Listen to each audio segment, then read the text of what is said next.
In my last lecture, I was reading over the concept of the Russian Orthodox Church and their monarch, their head monarch, to be viewed, or the idea of viewing them as the third Rome, right? Taking on the legacy of Rome. But it really wasn't until the grandson of Ivan the Great that this idea of having an official title of Tsar was to take place. Okay, so at 16 years old, Ivan the Terrible, or the Formidable, known as Ivan Grozny, he is in the West known as Ivan the Terrible, is going to take power.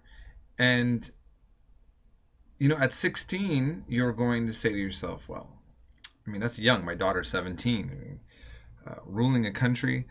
But he definitely was a traumatized young boy. He, when he was younger, there was already political intrigue in which he saw family members perish, which he would blame on intrigue of nobles. He seems to have been very emotionally stifled, and he took pleasure in, so stories go, of taking animals to the top of buildings and dropping them to their death. So there was already a kind of twisted character and profile of him as a young boy. Now, he finds throughout the kingdom a woman. Well, basically, he does kind of like almost in the stories, right? Gets the girls that are single above 12 or 13 and picks which one he wants, and he gets Anastasia. And the story goes is that they were actually both very happy in the marriage, and she seems to have stabilized him quite heavily. Perhaps his cruelty and his anger was rooted in this traumatic childhood, that he then found some sort of relief in this marriage to this girl. And so, as some historians say, his marriage to her was good for him and it was good for Russia because he was in a better mood. He created a chosen council. He created the first standing army. He revamped the fiscal system. He doubled Moscow's size. And essentially, he is seen as, in these years, as one who really helped bring a rise of Moscow into the forefront, and really modernized, maybe is not the precise word, but I think he even he even had trade going on with the West, and he was doing a lot of reforms that was creating a positive environment for the country. But then his wife dies, and most historians agree that with the death of his wife, his agony is going to send him into bouts of depression, in which that cruelty that he displayed in his younger years is going to manifest itself even worse. I mean, look at this picture here of him. It's quite, I mean, it's powerful, intense, and disturbing, and I think he was always seen as that light. Now, later, I have a clip here. If you ever look at Ivan the Terrible, the movie that was produced in Stalinist Russia, he's portrayed as actually a hero, and I'm going to talk a little bit about that later. Okay. All right. So again, his legacy: he develops the cavalry. The celebrated cathedral that we see that has that kind of almost candy-like effect is responsible under his rule for coming into being. And also the Terror. Okay, the Operichnia were a group of men that he had to enforce through terror his will on the nation.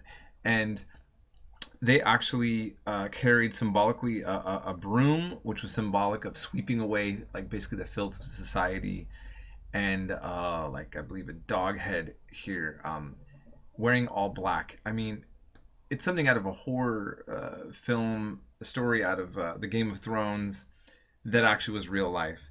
And he had them gather with him in what he called the monastery, which is a place where he'd make them get up at 3 a.m. in the morning with him to say prayers, and then he would maybe have a little breakfast and a nap, and then go down into the bottom of it and torture his enemies. And he tried to torture them based on depictions of hell. He was a man who really saw an interpretation of God in a very violent and negative way. He read the Old Testament stories, which are quite violent, and he saw that, God asked for ethnic cleansing, for killing of people, to punish in that way. And then he had other writings and his ideas. Hell. There's no depictions of a hell in the Bible, and there's even kind of debates about exactly what hell would be. But he had these notions of a torturous environment in which he felt that as God's agent he could reenact on his enemies. And after all, his enemies are actually God's enemies as well. And he seemed to take pride in this. And his men raped and did lots of terrible things. And he would go through these mood swings. He'd sometimes feel bad about what he's doing. He'd beat his head on a rock. I mean, his personality, if you get a chance, look up some documentaries on him on YouTube. I was going to have you guys watch them, but I needed to move on to other things. But, as I always mention, he's a disturbing character, but one that you will not get bored of when you look into. And his disturbing personality, in the legacy of his torture was tremendous. There was the poor town of Novgorod that were understood to be a conspiracy against him. He wanted to punish the whole town, and he came out with his young son and had his son watch them torture just droves of people. And he created large frying pans in which he fried people alive, boiled people alive together there, having his son watch. I mean, this is just kind of mind-boggling violence and cruelty. And inevitably, someone like that's unstable, it's going to affect everybody that they're around. And he ends up killing his favorite son in an accidental fit of rage, and loses the one man that could have left behind the legacy that he wanted. And so that really kind of ends that aspect for him. He then, he has this legacy of being a guy who really did a lot for Russia, and also was a terror, expanding territory. And I think for people in the West that are not Russian, his legacy is straightforward, just like Stalin. Bad guys. Bad. Just bad. But, you'd be surprised that Stalin gets way more kudos in circles of Russia than you would think, and not by communists either. Some of the worst aspects of him, of his legacy, are seen as positive to some people, because he was a strong leader who defeated Hitler and was able to maintain keeping the nation together. And so, characters like this, can be seen in a different way than we would assume. And I'm going to end this whole section on how Russia still, some of their philosophers and thinkers look at this past and the context to now. Okay, and I thought this is a great place to kind of end this. There's a controversial Russian philosopher right now named Alexander Dugin, and he is a kind of almost like a philosophical Rasputin, if you will, if they want to be call him that has what he calls the fourth way, and he's an advisor at times, so the story goes, to Putin. And he wrote this article, I just put little clips of what he wrote. The world needs to understand Putin. And so this is what he writes. He says, liberals, to paraphrase Anna Karenina, a novel by Tolstoy, are all alike, but conservatives are all conservative in their own way. While liberals insist on universal human rights and pursuit of a single globalized world, conservatives place a value on differences, uniqueness, sovereignty, and identity, and try to guard and defend their own exceptionalism from a single encroaching world order. During his third term as president, Vladimir Putin has begun to distinguish himself as a conservative, a Russian conservative, and understanding what this means will have considerable value for those seeking to understand the future of Russia. The fundamental axiom of Russian conservatism can be traced to the time of the monarchy and is known by a simple formula: good Tsar, bad elites. Russian authoritarianism has always depended on giving the leader control in exchange for reining in the boyars, or petty nobility.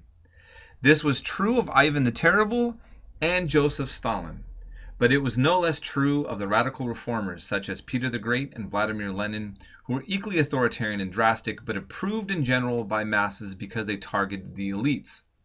Today, we can see the echoes of this formula in Putin's policies. In his first term, he cut Russia's oligarchs down to size. Modern Russian conservatism is both anti-communist and anti-liberal at the same time. It is not the same as American conservatism, which sees a value in a small state. In Russia, conservatives are statists, valuing undivided political power with economic power rooted in and subordinate to political power. Conservatives value the traditions of established religions, above all Russian Orthodoxy, the Russian Church, sovereign foreign policy, and the guarding of Russia's great power status. And so I'm hoping that just by you hearing what's articulated, that your knowledge then of looking at the back and to the past also is helping you see how understanding history gives you insight into the way that the modern world then starts to identify and challenge and why we see certain conflicts happen the way that they do. And so that's why I wanted to go over that. In this chapter, there are so many things I wanted to discuss. For instance, the Jews in Poland, Lithuania. I'm not going to be able to go over those, but feel free to ask me any questions again about things that I have gaps in, and I will now move on to chapter 16.